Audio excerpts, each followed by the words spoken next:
My name is Nora Thompson, and on my brother's wedding morning, my husband said something that destroyed my life. We have to leave. Right now. I thought he was crazy. This was Kieran's big day. I wasn't missing it for anything. But then FBI agents showed up at the wedding.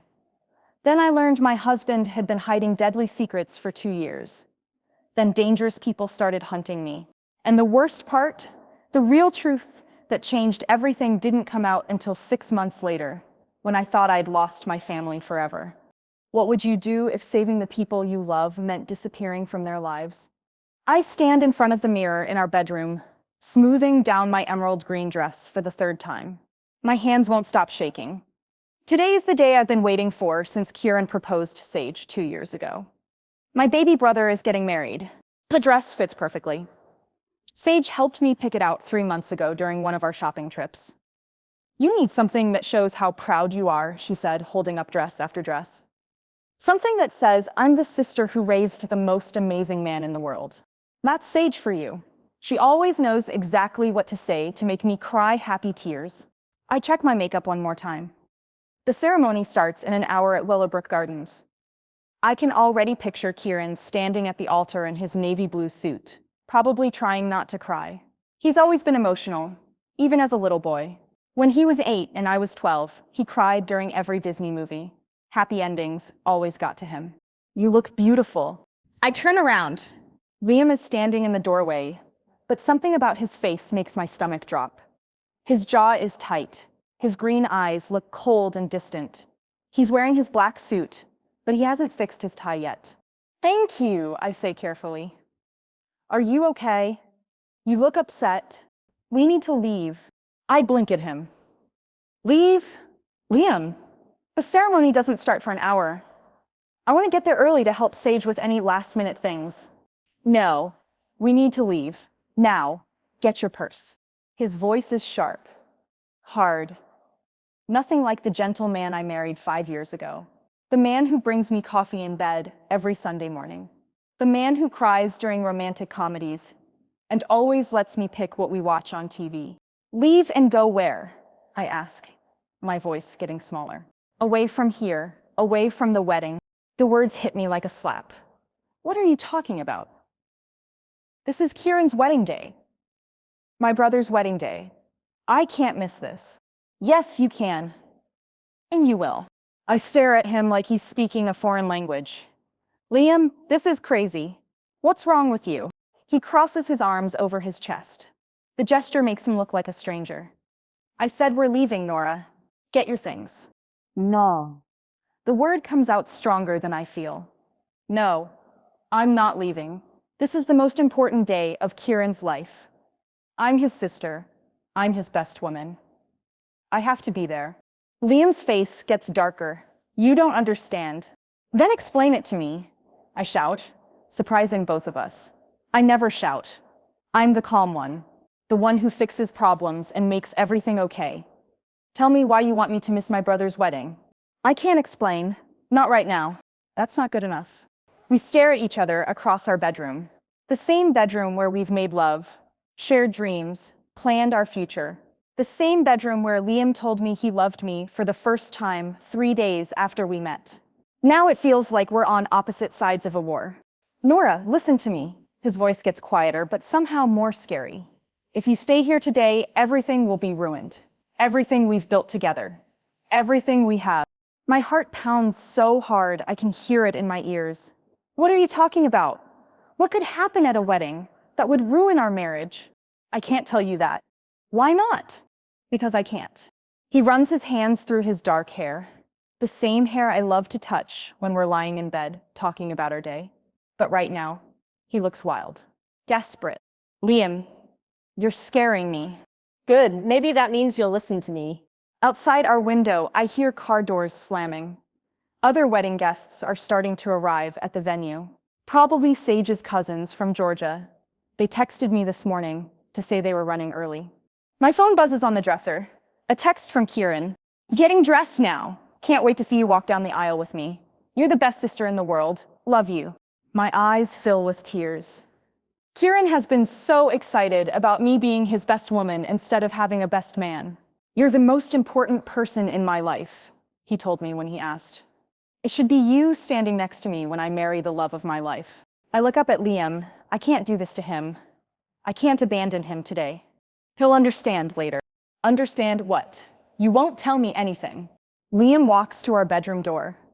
For a second, I think he's going to leave me here and go to the wedding alone. Instead, he stops and turns back to me. If you stay at that wedding today, don't come home tonight. The words hang in the air like smoke from a fire. They don't make sense. They can't be real. What did you just say to me? You heard me. Are you giving me an ultimatum? Miss my brother's wedding or lose my marriage? Liam's face crumples for just a second. I see a flash of the man I married, the man who cried when I had food poisoning last year and took care of me for 3 days, the man who wants to have babies with me someday and grow old together. But then the hard mask comes back. I'm trying to protect you, he says quietly. From what? I can't tell you. Then I can't trust you. We look at each other one more time.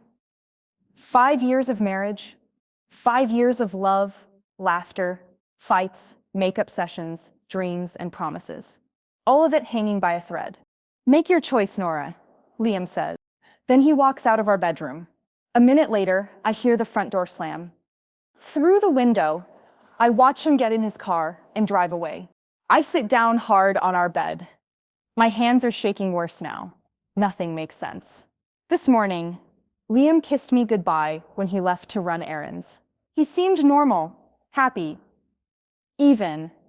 He's been looking forward to the wedding almost as much as I have. What changed? My phone buzzes again. Another text from Kieran. 30 minutes until I see my beautiful wife. Thank you for everything, Nora. For raising me, for loving me, for being here. I couldn't do this without you. I read the message 3 times. Kieran needs me. He's counting on me. Whatever is wrong with Liam, whatever he's afraid of, it can't be more important than being there for my brother. I grab my purse and car keys. I look around our bedroom one more time.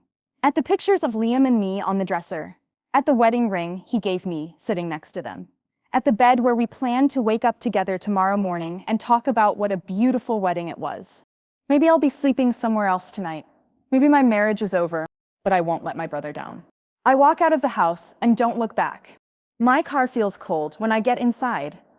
I sit for a moment with my hands on the steering wheel, trying to make sense of what just happened. 20 minutes ago, I was excited about my brother's wedding.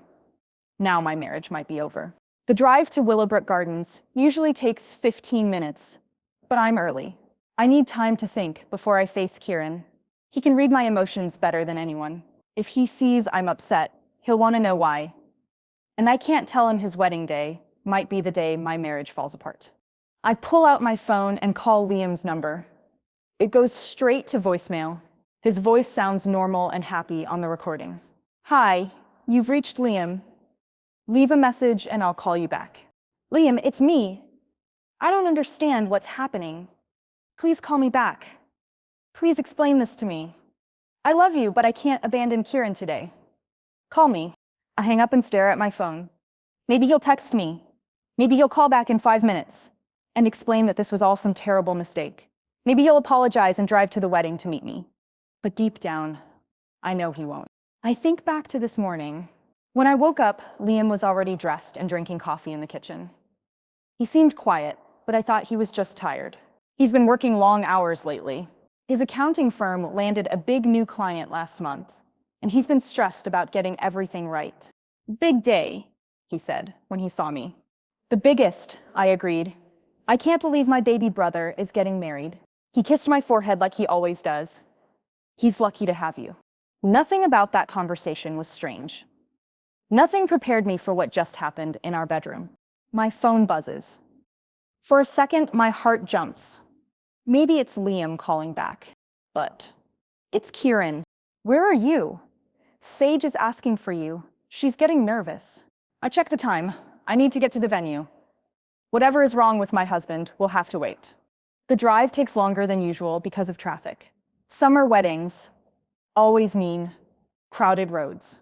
When I finally pull into the parking lot at Willowbrook Gardens, I see cars everywhere. Kieran and Sage invited about 100 people. family, friends, coworkers, everyone who loves them. I park and look at myself in the rearview mirror. My makeup is still okay, but my eyes look sad. I take a deep breath and force a smile. This is Kieran's day. I won't let my problems ruin it. Willowbrook Gardens looks like something from a fairy tale. White flowers hang from every tree. Sage spent months planning the decorations. She wanted everything to be perfect for Kieran. He deserves the most beautiful day, she told me. After everything he's been through, she's right. Kieran has been through so much. When our parents died in a car accident 8 years ago, I was 18 and he was 14. I became his legal guardian. It wasn't easy. I was just a kid myself, trying to figure out how to raise my little brother. I worked 2 jobs to keep us together. During the day, I worked at a grocery store. At night, I cleaned office buildings. Kieran helped by getting good grades and staying out of trouble. We took care of each other. Then came his accident 3 years ago. A drunk driver ran a red light and hit Kieran's car. He was in the hospital for 4 months. The doctor said he might never walk normally again. I slept in a chair next to his bed every single night. But Kieran fought back. He did physical therapy for a year. He learned to walk again. And during that time, he met Sage. She was there visiting her grandmother who was recovering from hip surgery. They talked in the waiting room while I slept. Love grew in that hospital. Sage saved Kieran in ways I couldn't. She made him laugh again. She made him believe in the future again. She made him whole. I walked toward the main building. Sage is probably in the bridal suite, putting on her dress. I can help her with her makeup or her hair. I can be the sister she never had, just like she's been for me. Nora! I turn around. Kieran is running toward me across the parking lot. He's wearing his navy blue suit and the biggest smile I've ever seen. His dark hair is perfectly combed. He looks so handsome, so happy, so grown up. You made it! He hugs me tight. I was starting to worry. I'm here. I wouldn't miss this for anything. He pulls back and looks at my face. Are you okay? You look upset. I force my smile bigger. I'm not upset. I'm emotional. My baby brother is getting married today. Kieran grins. Your baby brother is 22 years old. You'll always be my baby brother, and you'll always be the best sister in the world. He takes my arm. Come on. Sage wants to see you. She's nervous about her vows. We walk toward the bridal suite together. Other wedding guests are arriving. I see Sage's parents, Mr. and Mrs. Chen.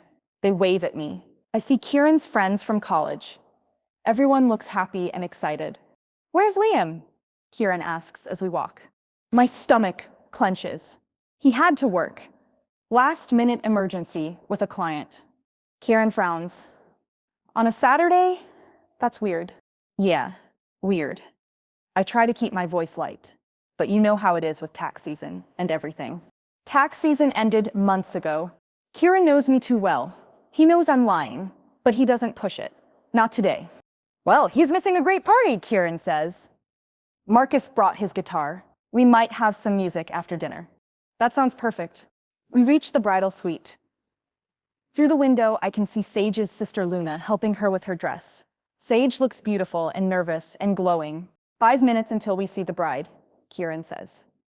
Are you ready for this? Are you? I've been ready since the day I met her. His voice gets soft. She saved my life, Nora. After the accident, I thought I was broken forever, but she showed me I was just healing. My eyes fill with tears. Happy tears this time. She's perfect for you. And you're perfect for being here. For everything. For raising me when you should have been figuring out your own life. For never giving up on me. That's what family does. No, that's what you do. You're special, Nora. You're the strongest person I know. If only he knew how weak I feel right now. How confused and scared and lost. But I smile at him anyway. Go get ready. Your bride is waiting. See you at the altar? See you at the altar. I watch Kieran walk away. He's practically floating. This is the happiest day of his life.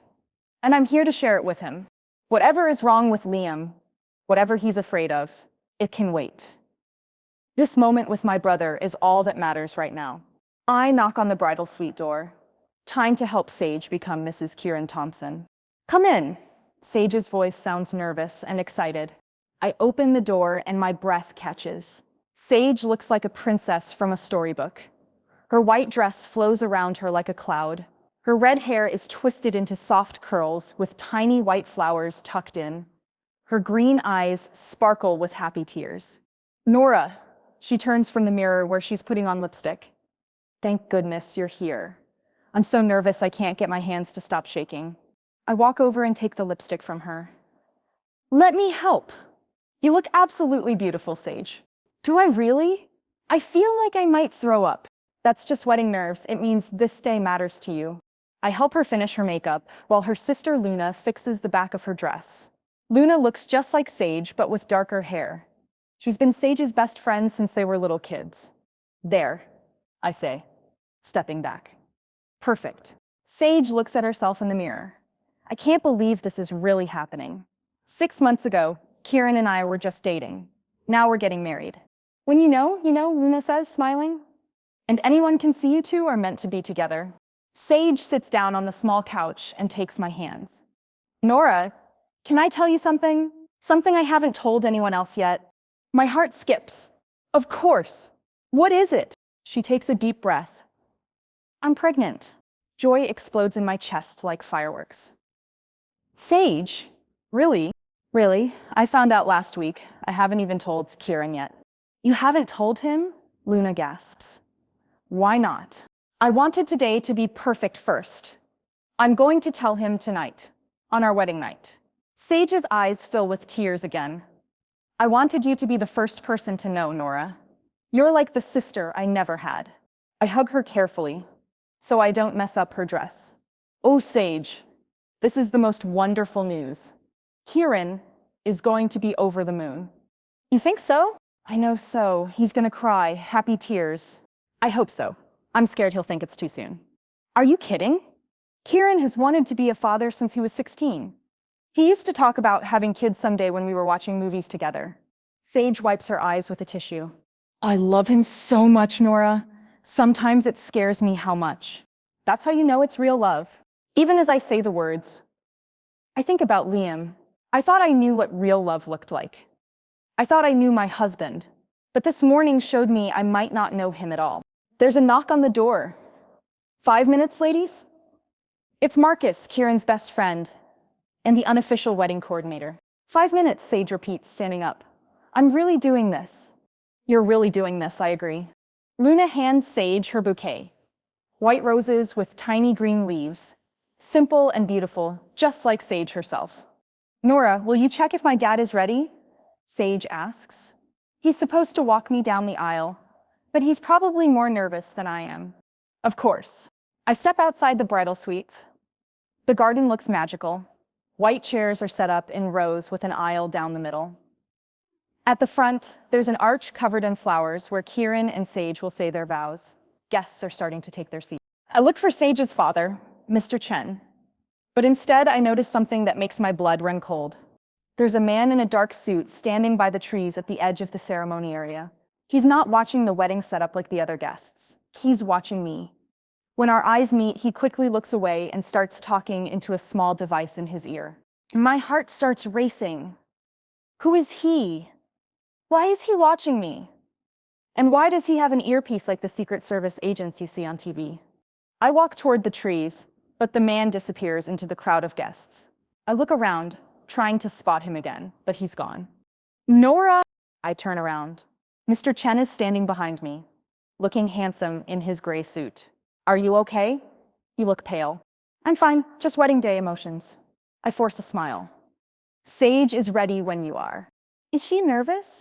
A little, but mostly excited. Mr. Chen nods. Good. She deserves to be happy. Kieran is a good man. You raised him well. Thank you.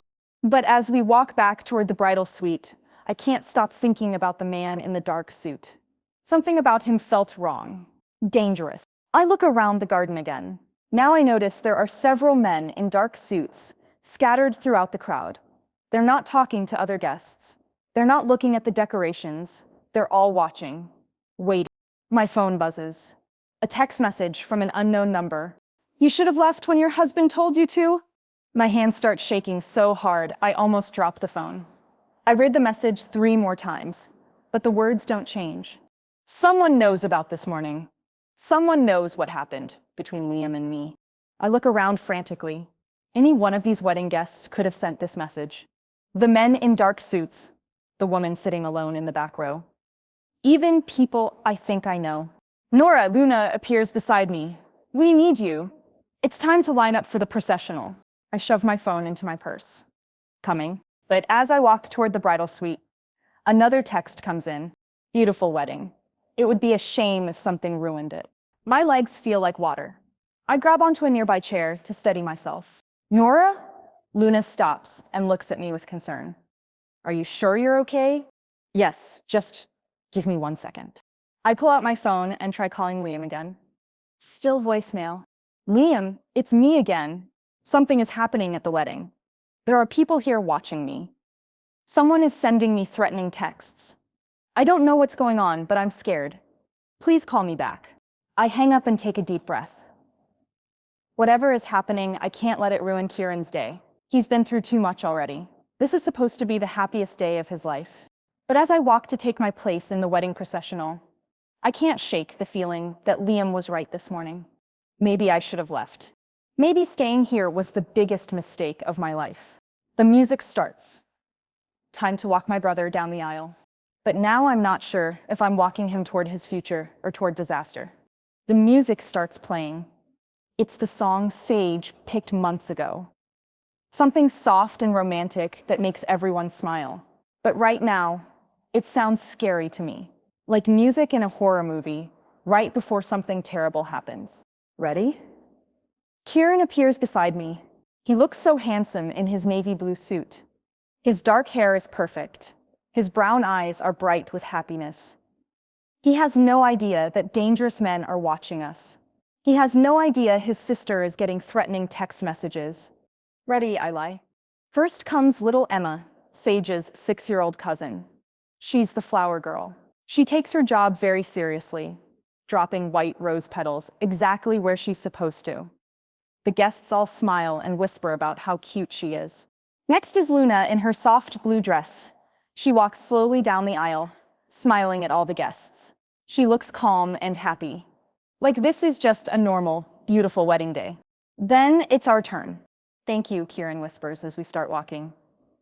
For everything. For raising me when you were just a kid yourself. For never giving up on me after the accident. For being here today when it matters most.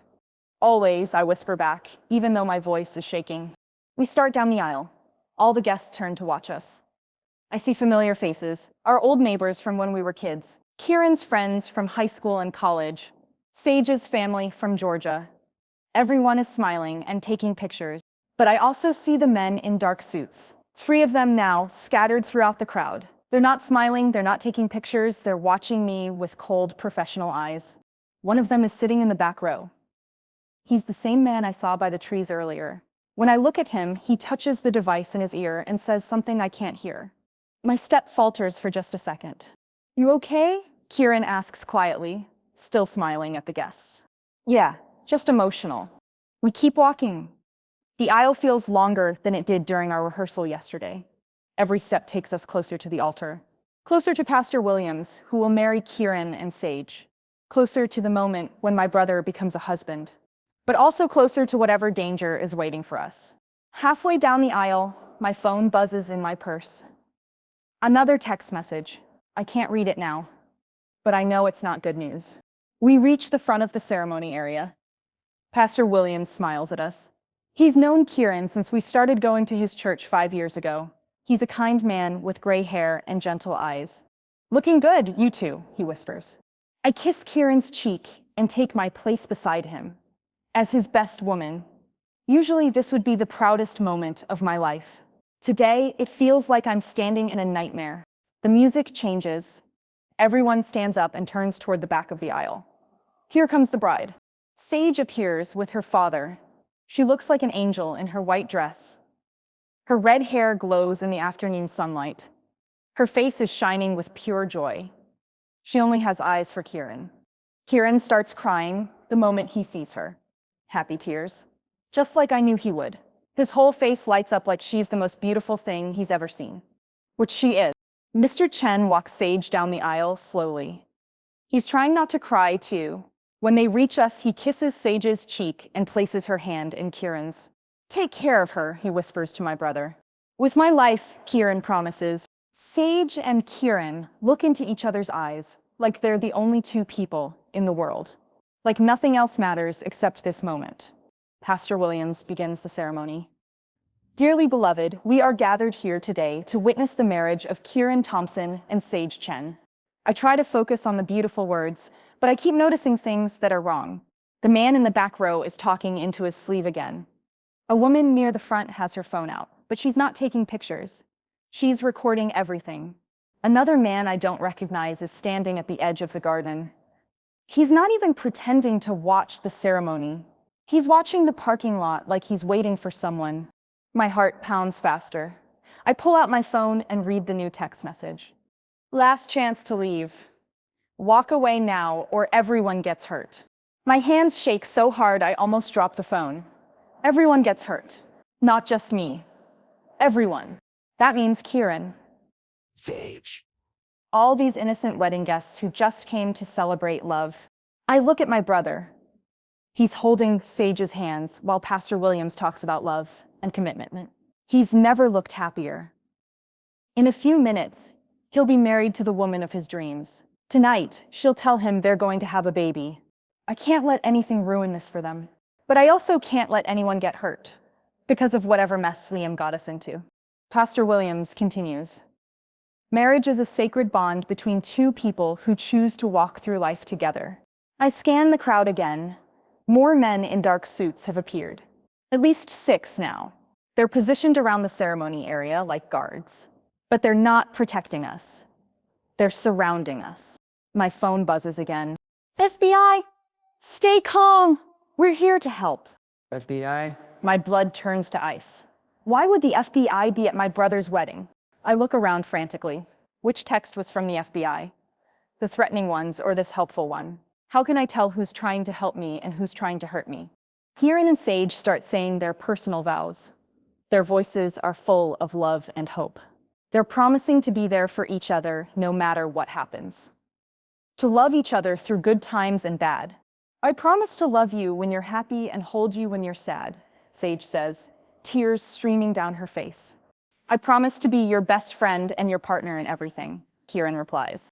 It's beautiful and perfect and everything a wedding should be. But around us, the net is closing. Pastor Williams says, do you, Kieran, take Sage to be your wife? I do, Kieran says without hesitation. Do you, Sage, take Kieran to be your husband? I do, Sage whispers. By the power given to me, I now pronounce you husband and wife. You may kiss the bride. Kieran and Sage kiss. Everyone cheers and claps. Rice and flower petals fly through the air. It's magical and joyful and perfect, except for the fact that we're all in terrible danger. As the happy couple walks back down the aisle, I follow behind them. The man in the back row stands up. He's not clapping or cheering like everyone else. He's moving toward me. Nora Thompson, he says when I reach the back of the ceremony area. I stop walking. Yes? He shows me a badge that makes my world tilt sideways. Agent Martinez, I need you to come with me. The celebration continues around us. Kieran and Sage are hugging family members and taking pictures. Everyone is laughing and crying happy tears. What? Why? I whisper. Ma'am, we need to talk to you about your husband. My legs feel weak. What about my husband? Agent Martinez looks around at all the wedding guests. Not here. Too many people. Is there somewhere private we can go? I think about Kieran spinning Sage around in his arms just 20 feet away. They're so happy, so perfect, so unaware that their world is about to explode. I can't leave my brother's wedding, I say. Agent Martinez's face is serious, stone cold serious. Ma'am, your husband is in federal custody. You need to come with us, now. Everything goes black around the edges. Federal custody. The words echo in my head like a bad dream. Custody for what? I whisper. But even as I ask the question, I know the answer is going to change everything forever. Agent Martinez leads me away from the celebration. My legs feel like rubber. Behind us, I can hear Kieran and Sage laughing with their guests. The sound gets quieter as we walk toward the main building. He opens a door to a small conference room inside Willowbrook Gardens. 2 other agents are waiting inside. A woman with short gray hair and serious eyes, and a younger man who looks like he might actually care about people. Mrs. Thompson, please sit down, the woman says. I'm Agent Davis. This is Agent Cooper. I sit in one of the chairs, but my hands won't stop shaking. What's happening? Where's my husband? Agent Davis opens a thick file folder. Mrs. Thompson, your husband has been under federal investigation for the past 6 months. Investigation for what? She slides papers across the table. Bank statements covered in numbers. I don't understand. Documents with company names I've never heard of. Official-looking forms that might as well be written in a foreign language. Money laundering, tax evasion, wire fraud. Your husband has been moving millions of dollars through fake businesses. I stare at the papers. They have Liam's name on them, but nothing makes sense. That's impossible. Liam works for Henderson Accounting. He helps small businesses with their taxes. He makes $40,000 a year. That's his cover story, Agent Cooper says gently. His real job has been washing money for a criminal organization based in Chicago. My head spins. You're wrong. You have to be wrong. Liam would never do anything illegal. Agent Martinez sits across from me. This morning, we arrested 5 people connected to this organization. Your husband was one of them, but he was at home this morning. He told me we had to leave the wedding. The 3 agents look at each other. Something passes between them. Something that makes my stomach drop even more. Agent Davis leans forward. Mrs. Thompson, your husband has been cooperating with us for the past 3 weeks. The words don't make sense. Cooperating. He's been wearing a wire, recording conversations with his criminal partners, gathering evidence. The room goes silent except for the sound of my heart pounding in my ears. He's been helping you catch them? Yes. In exchange for a reduced sentence and protection for both of you. Protection. The word echoes in my head. Protection from what? Agent Cooper speaks carefully. The people your husband was working for don't forgive betrayal. When they find out he's been recording them, they'll want revenge. What kind of revenge? Agent Davis doesn't look away from my eyes. They'll try to kill you both. The room starts spinning. I grip the edge of the table to keep from falling over. Kill us? The plan was for both of you to disappear this morning. Agent Martinez explains. New identities, new location, witness protection, but you chose to stay for the wedding. I think about Liam's face this morning. The fear in his eyes, the anger when I wouldn't listen to him. He was trying to save my life. He was trying to save both your lives, Agent Davis says. But now that you've been seen with federal agents, the situation has changed. Changed how? Agent Cooper looks uncomfortable. Mrs. Thompson, we intercepted communications this morning. Your husband's former partners are planning to kill you both. Tonight. Terror shoots through me like ice water. Tonight? They were going to make it look like an accident. A car crash, maybe. Or a robbery gone wrong. I can't breathe. Are you saying I'm going to die tonight? Not if we can help it, Agent Davis says. But you need to understand how serious this is. These people have killed federal witnesses before. I think about Kieran and Sage, just outside this room, celebrating the beginning of their life together, planning their honeymoon, dreaming about their future. What about my brother? Is he in danger? As long as you're near him, yes. Everyone around you becomes a target. My phone buzzes. A text from Kieran. Where are you? People are asking about you. Reception is starting soon. I stare at the message. My brother has no idea his sister is sitting in a room learning that her entire life is a lie. I need to see Liam. I say, I need to hear this from him. Agent Martinez nods. We can arrange that. But Mrs. Thompson, we don't have much time. Every minute you stay in your normal life puts more people at risk. How long would I have to hide? The agents look at each other again. Agent Davis answers. Indefinitely. Maybe forever. Forever. The word hits me like a physical blow. I would never see my brother again. Probably not. Never meet his children? No. Never have a normal life? Your normal life is over either way, Agent Cooper says quietly. The question is whether you want to be alive for whatever comes next. Through the window, I can see the reception area being set up.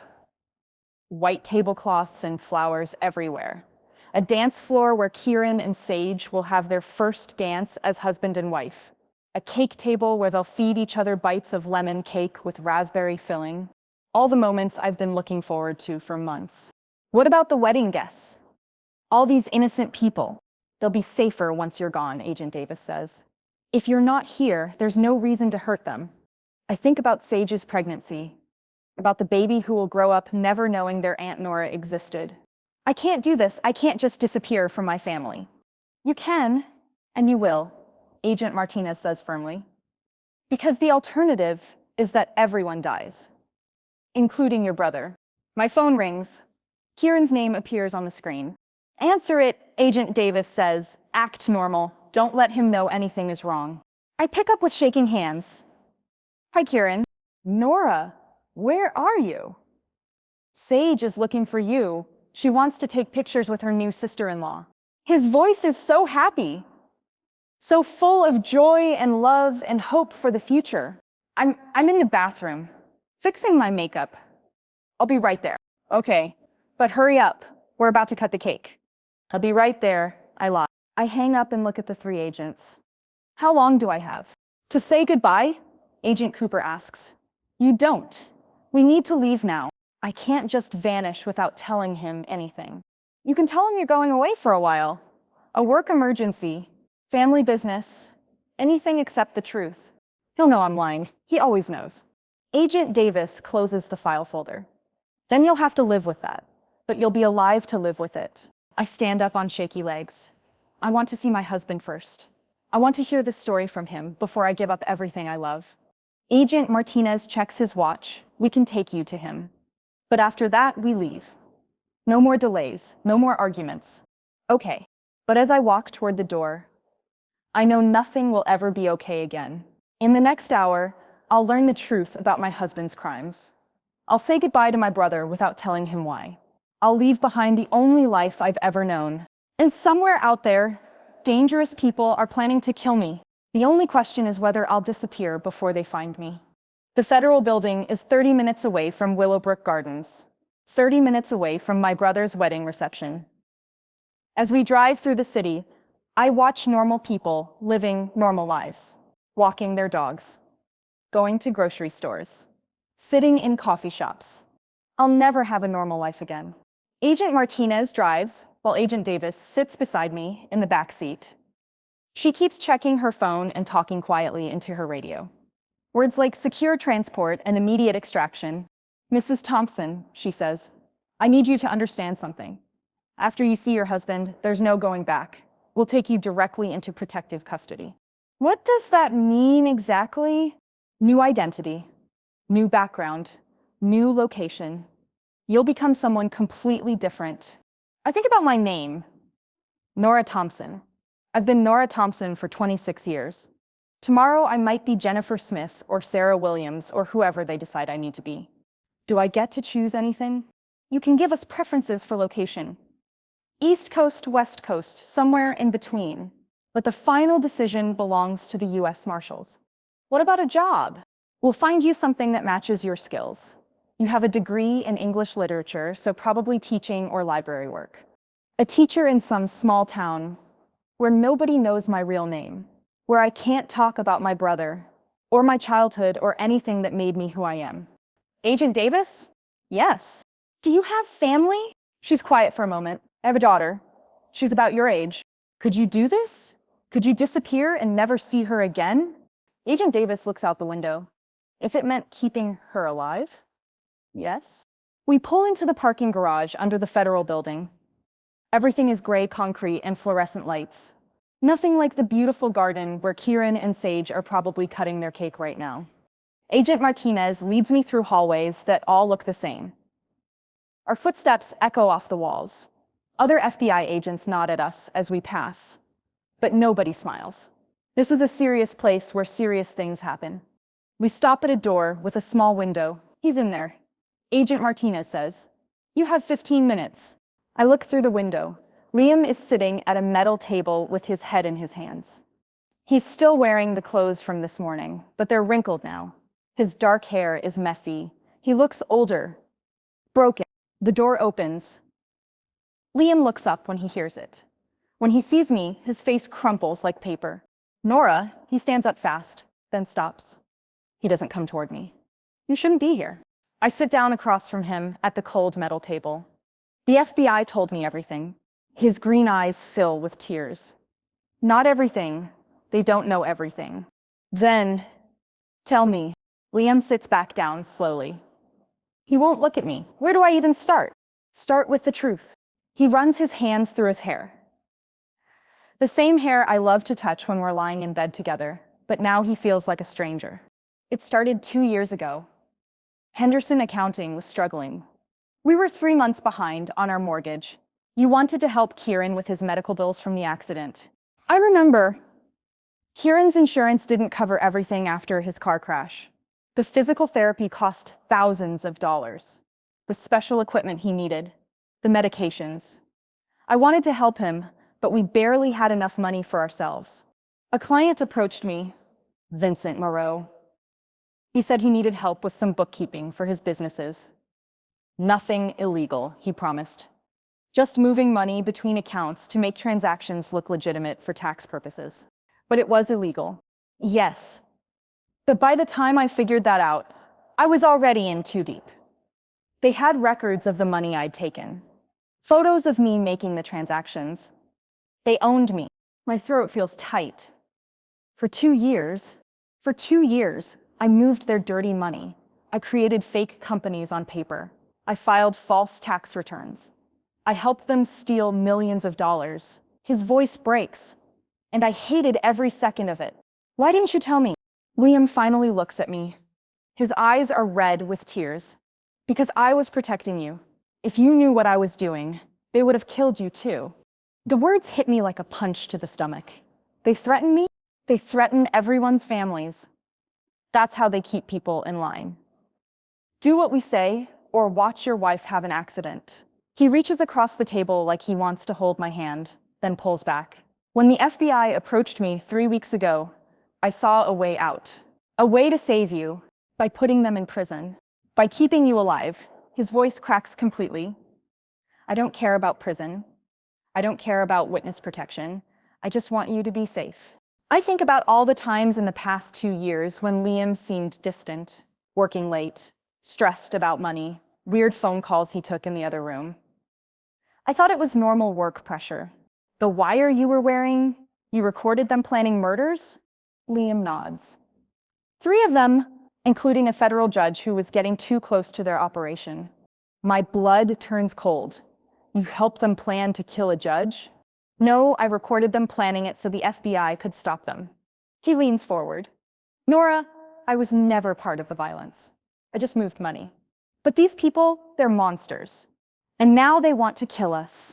They want to kill me for betraying them. And they want to kill you because you're my weakness. They know I'd do anything to protect you. Agent Martinez knocks on the window. Time is running out. What happens now? I ask. Now we disappear. New names, new faces, new life. Together, if you'll still have me. I look at my husband, the man I married 5 years ago, the man who brings me coffee in bed and cries during sad movies, the man who has been living a double life for 2 years. I'm scared, I admit. Me too, but we'll be scared together. What if I can't forgive you? Liam's face goes pale. Then I'll spend the rest of my life trying to earn it back. Agent Martinez opens the door. Mrs. Thompson, we need to go. I stand up, but I don't move toward the door. Liam, I need to ask you something, and I need you to tell me the absolute truth. Okay. Do you love me? Really love me? Or was I just convenient cover for your criminal life? Liam stands up so fast his chair falls over. Nora, no. God, no. You were never cover. You were everything. You're everything. You're the reason I'm doing this. Then why didn't you trust me enough to tell me the truth? Because I was terrified you'd leave me. And because I was terrified they'd hurt you if you knew. I look into his eyes. The same green eyes I fell in love with 6 years ago. Behind all the fear and guilt and exhaustion, I can still see the man I married. I love you. I whisper. I love you too, more than my own life. Agent Martinez clears his throat. Mrs. Thompson, we really need to leave now. I walk toward the door, then stop and turn back to Liam. When we get our new identities, when we become different people, can we still be married? If you want to be, I want to be. Relief floods his face. Then we will be. But Liam? Yeah? When this is over, when we're safe, you're going to tell me everything. Every detail, every lie, every secret, no matter how much it hurts. He nods. Everything, I promise. I walk out of the room, leaving my husband behind bars and my old life behind forever. But at least we'll face whatever comes next together. Agent Davis drives me back to Willowbrook Gardens. The sun is setting now, painting the sky orange and pink. It should be beautiful.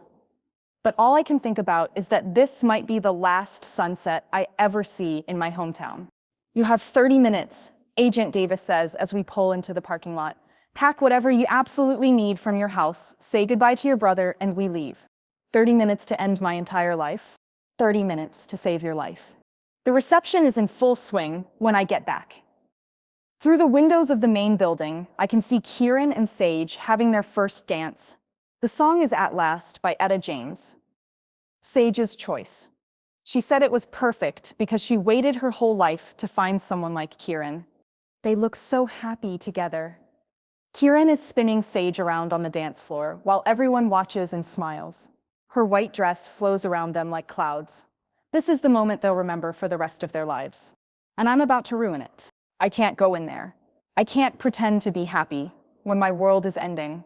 I can't smile and dance and cut cake when I know I'll never see these people again. Instead, I walk around to the garden where the ceremony happened earlier. The chairs are still set up in rows. The flower arch is still standing.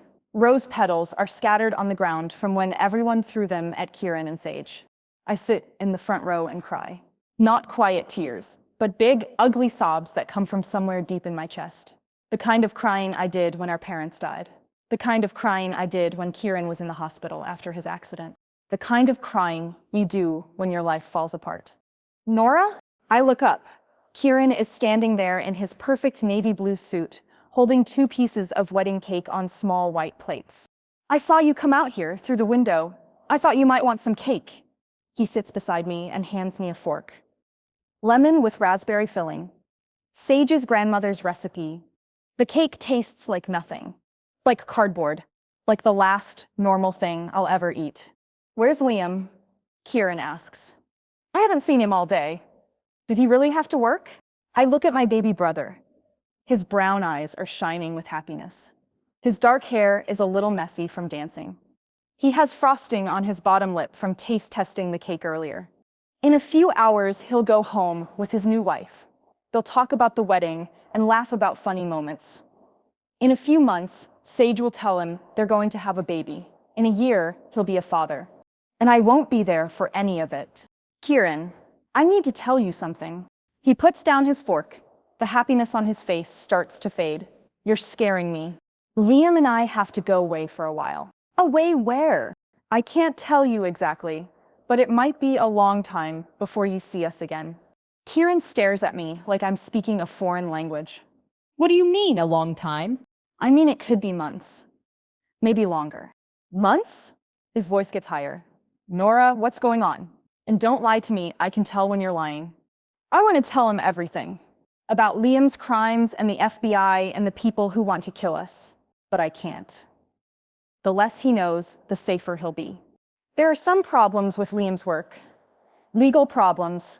We have to leave until they get sorted out. What kind of legal problems? The kind that are bigger than us. Kieran puts his plate down and stands up. He starts pacing back and forth in front of the flower arch. How bad are these problems? Bad enough that we can't come home for a while. How long is a while? I can't answer that. Forever is too big a word to say out loud. Nora, how long? I don't know. He stops pacing and looks at me. Really looks at me. You're not coming back, are you? My silence is his answer. Kieran sits back down and takes my hands. Then I'm going with you. No. Yes, we're family. We stick together. We've always stuck together. Not this time. Especially this time. His voice gets strong and determined. You gave up your teenage years to raise me. You worked 2 jobs so we could stay together. You slept in a hospital chair for 4 months when I was hurt. Now it's my turn to take care of you. I think about Sage inside the reception hall, probably wondering where her new husband went. Probably worried that something is wrong. I think about the baby she's carrying, Kieran's child who will be born in 9 months. You have a wife now, I tell him, and soon you'll have children. Your job is to take care of them. My job is to take care of everyone I love. That includes you. Kieran, listen to me. I put my hands on his face like I used to when he was little and scared. The best thing you can do for me is live a happy life, love your wife, raise your children, be safe. What if I never see you again? The question hangs in the air between us like poison. I want to promise him that's not true. I want to say we'll video chat and text and find ways to stay connected. But I can't promise any of that. Then you'll remember that I love you more than anything in this world. And that every good thing that happens to you makes me happy, even if I'm not there to see it. Kieran starts crying. Real tears, not the happy ones from earlier. This isn't fair. No, it's not. I need you, Nora. I've always needed you. You don't need me anymore. You're strong now. You're brave. You survived a car accident that should have killed you. You learned to walk again when doctors said you never would. You found love when you thought you were broken forever. Because you taught me how to fight. And now you're going to teach your children how to fight. The circle continues. I hug him as tight as I can. He smells like cologne and cake frosting and the fabric softener I've been using since he was 12 years old.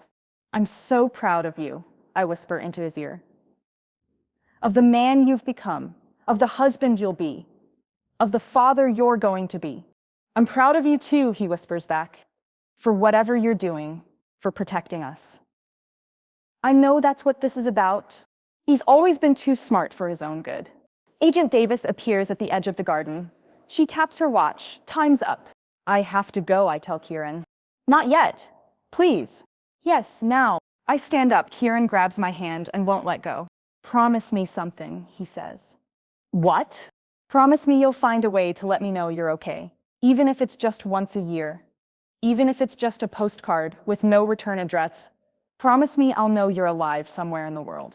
I look into his brown eyes, the same eyes I've been looking into for 22 years, the eyes that looked at me with trust when I became his guardian, the eyes that looked at me with hope when he was learning to walk again, the eyes that are looking at me now with love and fear and desperate need.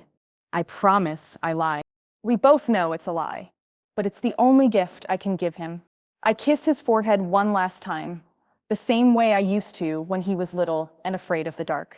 Take care of Sage. Take care of your baby. Take care of yourself. What baby? He asks, confused. I realize my mistake too late. You'll understand soon. Then I walk away from my brother, my family, and my entire life. I don't look back. If I look back, I'll run to him and never leave. And then we'll all die together. Agent Davis drives me to our house in silence. My house. The house where Liam and I have lived for 3 years. The house where we plan to raise children someday. The house I'll never see again after tonight. Pack light, Agent Davis says as we pull into the driveway. 1 suitcase. Only things you absolutely need. How do you choose what matters most when you can only take 1 bag? You focus on survival, not sentiment. Agent Cooper is waiting by our front door. He nods at Agent Davis. Everything is secure. No sign of the dangerous people who want to kill us. I unlock the door with shaking hands. Our house smells like the vanilla candles I lit this morning. This morning, when I was getting ready for my brother's wedding, when the biggest worry in my life was whether my dress looked right. That was only 8 hours ago. It feels like 8 years. 15 minutes, Agent Davis says, checking her watch. I walk upstairs to our bedroom. The same bedroom where Liam demanded I skip the wedding. The same bedroom where our marriage almost ended before I knew why. I pull out the blue suitcase we bought for our honeymoon 5 years ago. We went to the mountains in Colorado. Liam had never seen snow before. We built a snowman and drank hot chocolate and made love by the fireplace. What should I pack when I'm leaving my entire life behind? I start with practical things.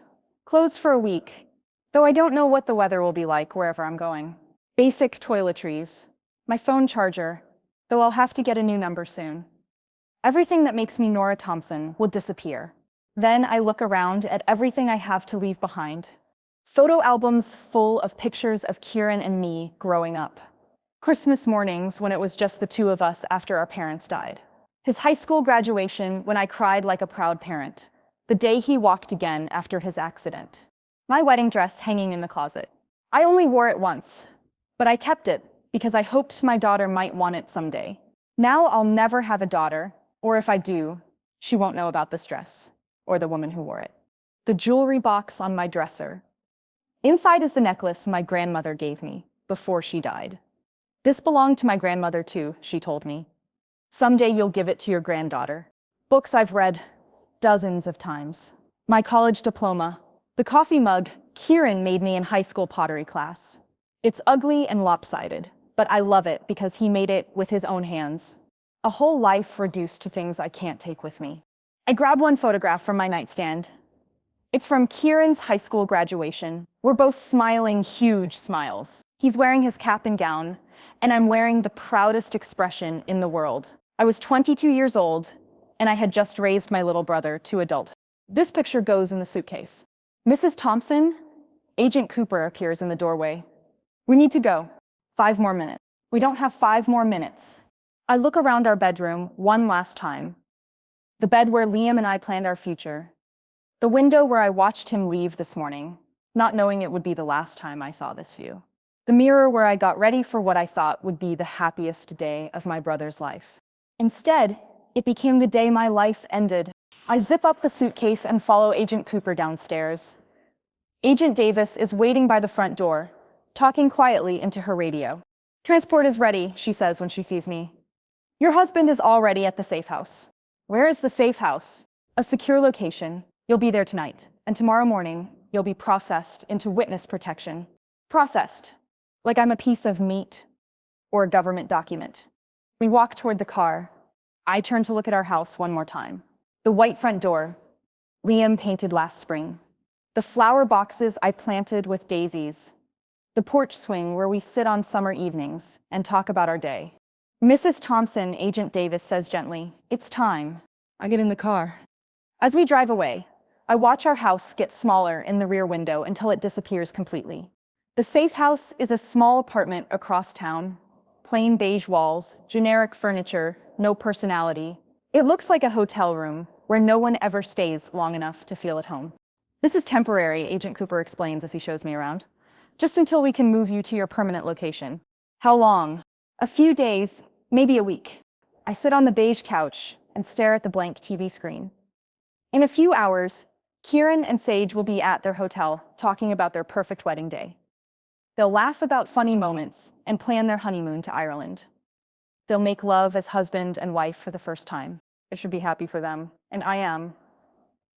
But I'm also heartbroken that I won't be part of what comes next. Agent Davis hands me a secure cell phone. You can call your husband if you want. This line is encrypted. I dial the number they gave me. Liam answers on the first ring. Nora? Hi. Are you okay? Are you safe? I'm fine. I'm at the safe house. Good. That's good. We're both quiet for a moment.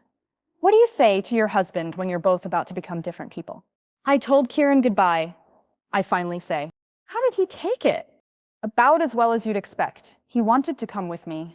Of course he did. He loves you. I love him too. That's why I left. Liam is quiet for a long moment. I'm sorry, Nora. I'm so sorry this is happening. I know you are. Are you angry with me? And I think about it. Am I angry? Yes. But I'm also sad, scared, grateful that we're alive, and confused about everything. I don't know what I am. I tell him honestly. That's fair. Liam? Yeah. Tomorrow, when we become new people with new names, can we still be us? Can we still be married to each other? Even if we're married as different people. If you want to be, I want to be, then we will be. Agent Davis signals that it's time to hang up. I have to go, I tell Liam. I love you, Nora Thompson. I love you too, Liam Thompson. I hang up and hand the phone back to Agent Davis. Try to get some sleep, she says. Tomorrow is going to be a very long day. But I don't sleep. I lie on the unfamiliar bed in the unfamiliar room and think about Kieran dancing with his wife. I think about the baby Sage is carrying. I think about all the birthdays and holidays and ordinary Tuesday nights I'll miss. And I think about the truth that's been following me all day like a shadow. Sometimes loving someone means letting them go, even when it destroys you. The U.S. Marshal's office smells like coffee and old paperwork.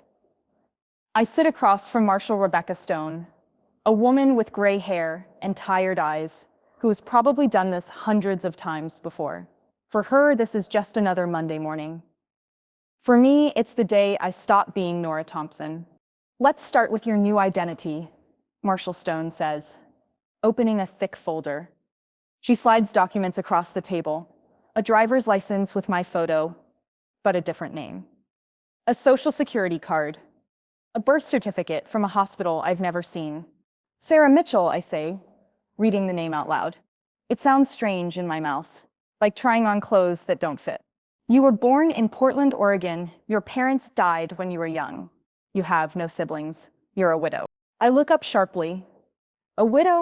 It's easier than explaining a husband who doesn't exist in your new background. But Liam will be with me. We're going to the same place, right? Marshal Stone flips to another page in the folder. Actually, that's changed. My heart stops beating. What do you mean? We've determined that you'll be safer in separate locations. Your husband will be relocated to Kansas. You'll be going to a small town in North Carolina. The room starts spinning. No, that wasn't the plan. We're supposed to be together. Mrs. Thompson, the people looking for you have resources, money, connections. A married couple is easier to track than two separate individuals living different lives. You can't separate us. We're married. In your old life, yes. In your new life, you're Sarah Mitchell, and you've never been married. I stand up, so fast my chair falls over. This wasn't the deal. Liam said we'd be together. Plans change when safety is involved. Your husband agreed to the separation this morning. He agreed? My voice comes out like a scream, without talking to me. He wants you alive more than he wants you together. I feel like I'm drowning. I want to talk to him. Right now. Marshal Stone nods to Agent Martinez, who leaves the room. A few minutes later, he comes back with Liam. When I see my husband, I run into his arms. Did you know? I ask him. Did you know they were splitting us up? Know what? He looks confused. They're sending you to Kansas. They're sending me to North Carolina. We're never going to see each other again. Liam's face goes white. He turns to Marshal Stone. That wasn't what we discussed yesterday. Mr. Thompson, new intelligence came in overnight. The organization has people specifically looking for a married couple. Your chances of survival improve dramatically if you're separated. Our chances of what? Being miserable and alone forever? Of being alive. Liam holds me tighter. We'll run on our own without your protection. And you'll be dead within a month, Marshal Stone says bluntly. These people have killed federal witnesses before. They have contacts in police departments, private investigators, bounty hunters. If you run without us, they will find you. I look up at Liam. What exactly did you record them saying? I mean, what specifically did they plan to do to us? His jaw tightens. They talked about making it look like an accident, a car crash on a lonely road, a house fire while we were sleeping. They had it all planned out. The room goes quiet. I pull back from Liam's arms. You never told me those details. Because I knew they would terrify you. They should terrify me. You helped put away people who plan murders like they're planning dinner. Marshal Stone leans forward, which is exactly why we need you as far apart as possible. If they find one of you, the other stays safe. I sink back into my chair. This keeps getting worse. First, I lost my brother. Now I'm losing my husband too. How long, I ask? How long do we have to stay apart? Permanently. The word hits me like a truck. Forever? Mrs. Thompson, I know this is difficult. Difficult? I laugh, but it sounds more like crying. I'm losing my family, my identity, my entire life, and now my marriage. Difficult doesn't begin to cover it. Liam kneels beside my chair. Nora, listen to me. If staying apart keeps you alive, then that's what we do. What's the point of being alive if I have nothing left to live for? You have everything to live for. You're young. You're smart. You'll build a new life in North Carolina. Maybe you'll find love again someday.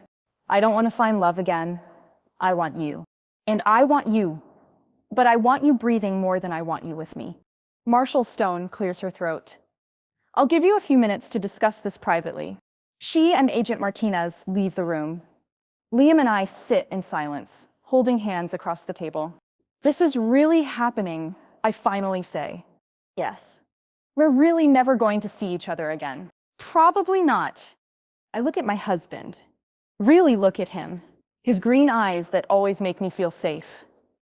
The scar on his chin from when he fell off his bike as a kid. The way his hair sticks up in the back when he's nervous. I'm memorizing him.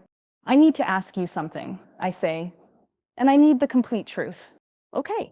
When you were working for those criminals, moving their money, living that double life, was any of our marriage real? Or was I just convenient cover? Liam's face breaks apart. Nora, no.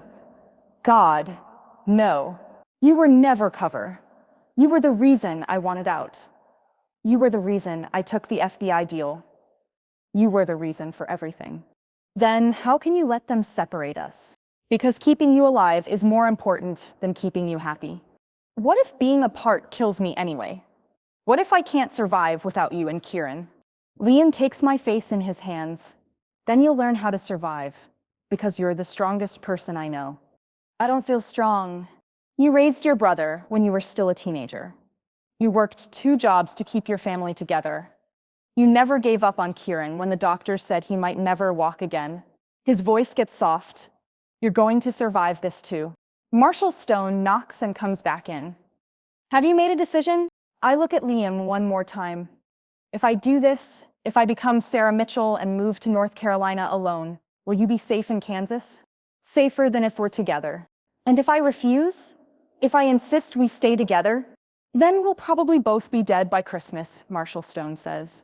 I close my eyes and think about Kieran, about the baby Sage is carrying, about the life they're building together. If Liam and I die, Kieran will blame himself. He'll think he should have protected me somehow. I can't do that to him. Okay, I whisper. I'll do it. I'll become Sarah Mitchell. Liam kisses my forehead. I'm proud of you. Don't be proud yet. I haven't figured out how to actually live through this. Marshall Stone opens another folder. Sarah Mitchell will be relocating to Cedar Falls, North Carolina. Population 8,000. You'll be working as a librarian at the town library. A librarian? You have a degree in English literature. It's a good fit. Quiet job, small town, low profile. I think about spending my days surrounded by books instead of people. Maybe that's exactly what I need right now. When do I leave? Tomorrow morning, 6 a.m. flight to Charlotte, then a drive to Cedar Falls. Tomorrow, in 24 hours, I'll be Sarah Mitchell, small town librarian. Nora Thompson will be dead. Can I have one more minute alone with my husband? I ask. Marshall Stone nods and leaves again. Liam and I stand up and hold each other one last time. This is really goodbye, I whisper. For now. You said probably forever. I said probably. Not definitely. I want to believe him. I want to believe that someday, somehow, we'll find our way back to each other. But I know better. I love you, Liam Thompson. I love you too, Nora Thompson. Take care of yourself, okay? Eat vegetables, get enough sleep. Don't trust anyone too quickly. He laughs through his tears. Only you would give me health advice while our lives are falling apart. Someone has to take care of you. And someone has to take care of you. Even if it's not me. We kiss one last time. It tastes like salt and goodbye and the end of everything we used to be. When we pull apart, I walk toward the door without looking back. If I look back, I'll stay. And if I stay, we'll both die. 6 months later, I'm Sarah Mitchell, librarian in Cedar Falls, North Carolina. I live in a small apartment above the flower shop on Main Street. I have a cat named Dickens who showed up on my doorstep during a thunderstorm. I read 3 books a week and talk to almost no one. It's a quiet life, a safe life, a lonely life. Every morning, I check my secure email for updates from Marshall Stone. Usually, there's nothing, but today there's a message with the subject line, Family Update. My hands shake as I open it. Kieran Thompson and wife welcomed healthy baby girl Emma Rose Thompson on March 15th. Mother and baby doing well. I stare at the screen through tears. Emma Rose. Kieran has a daughter. I'm an aunt to a little girl. I'll never meet. I print out the message and put it in my small box of treasures. It sits next to the photo from Kieran's graduation and the wedding ring I can't wear anymore. That afternoon, I'm reshelving books in the children's section when someone clears their throat behind me. Excuse me, are you Sarah? I turn around. A man about my age is standing there with a little girl, maybe 5 years old. He has kind brown eyes and dark hair. The little girl has pigtails and is clutching a stuffed elephant. Yes, I'm Sarah Mitchell. I'm David Chen. This is my daughter Lily. We just moved here from Charlotte. The little girl waves shyly. Hi. Do you have books about princesses? I love books about princesses, I say, smiling at her. Let me show you where they are. I help them find picture books. While David explains that he's a teacher at the elementary school, his wife died 2 years ago in a car accident, and he moved to Cedar Falls for a fresh start. It's hard, starting over, he says quietly, while Lily looks at books. Yes, it is. Something in my voice makes him look at me more carefully. You sound like you know from experience. I do. After they leave with an armful of princess books, I think about David and Lily, about fresh starts and second chances, about the possibility that maybe, just maybe, Sarah Mitchell could have a life worth living. But that night, my secure phone rings. It's Marshall Stone. Sarah, we need to talk. My blood goes cold. What's wrong? Is it Liam? Is it Kieran? No, nothing like that. But there's been a development. What kind of development? Can you come to Charlotte tomorrow? There's something you need to see.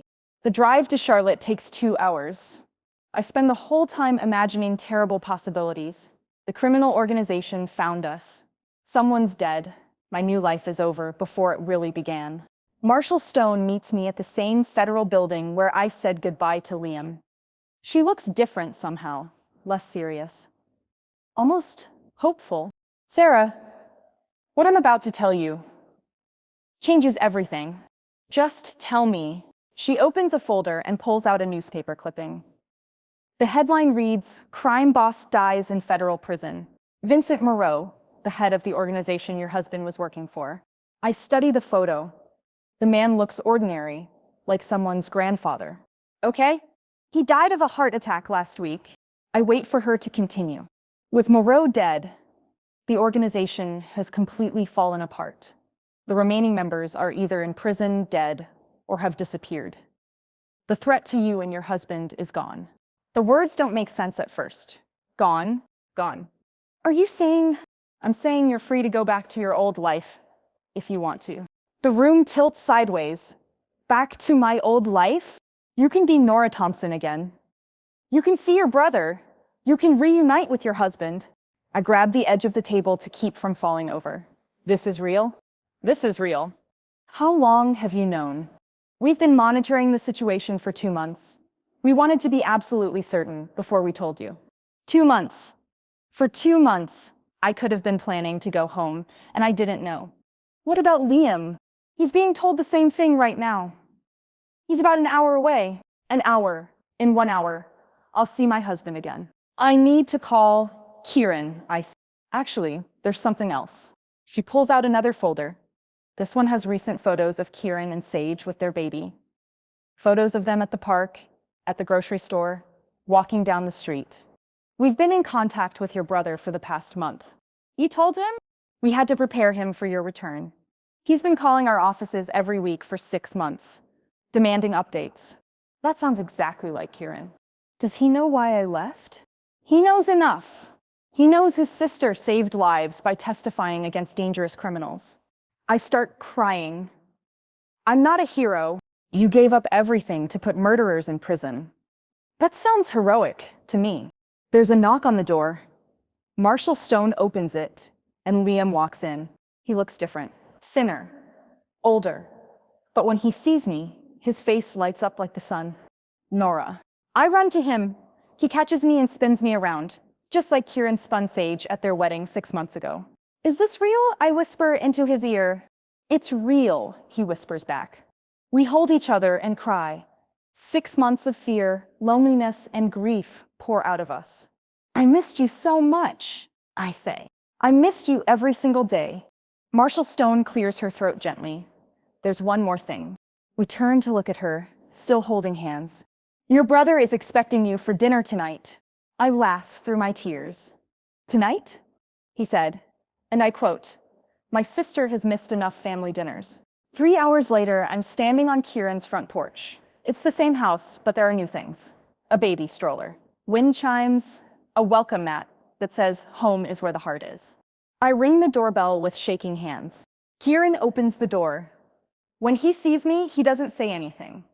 He just pulls me into the biggest hug of my life. You came back, he whispers. I came back. I knew you would. I never stopped believing. Sage appears behind him, holding the most beautiful baby girl I've ever seen. Emma has dark hair like Kieran and bright brown eyes. Nora, Sage says, smiling through tears. Meet your niece. She places Emma in my arms. The baby looks up at me with curious eyes like she's trying to figure out who I am. Hi, Emma Rose, I whisper. I'm your Aunt Nora. I've been waiting so long to meet you. We go inside. Liam is right behind me. Kieran hugs him too.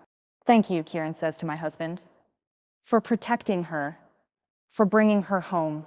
Over dinner, we don't talk about the past 6 months. We don't talk about criminals or federal agents or witness protection. We talk about normal things. Emma's first smile, Sage's plans to go back to work part-time, Kieran's promotion at his job. We talk about the future. Later, as we're getting ready to leave, Kieran pulls me aside. I have something for you. He hands me a small wrapped box. Inside is a necklace with a pendant that says, always family. I bought it the day after the wedding, he says. I always knew you'd come back. I put it on and hug my baby brother one more time. I love you, Kieran. I love you too, Nora. Welcome home. As Liam and I drive to our house, our real house, I think about everything that's happened. The fear, the separation, the loneliness, but also the love, the sacrifice, the courage. Do you regret it? Liam asks as we pull into our driveway. Everything we went through? I think about David and Lily at the library, about the quiet life I was building as Sarah Mitchell, about the possibility of loving someone new. But then I think about this moment, driving home with my husband after dinner with my brother and his family, going back to our real life, our real love, our real home. No, I say, I don't regret it, because it brought us here. Where's here? I take his hand. Back to each other, back to family, back to the truth. The truth that love is worth fighting for. The truth that family is forever. The truth that sometimes you have to lose everything to realize what really matters. And the truth that came out at my brother's wedding, truth that changed everything, wasn't just about danger or crime or federal agents. It was about the lengths we'll go to protect the people we love, even when it breaks our hearts, especially then. And that's how Nora learned that sometimes the truth we fear most is exactly what sets us free. I'd love to know, where are you listening from today? Drop your city or country in the comments below. It always amazes me how these stories connect people from all around the world. If this story touched your heart, please hit that like button and subscribe to our channel. Your support helps us spread a little more kindness in the world, one story at a time. And don't go anywhere just yet. Click on the video, appearing on your screen right now, for another emotional story that will stay with you long after it ends. Thank you for listening, and remember, love is always worth fighting for.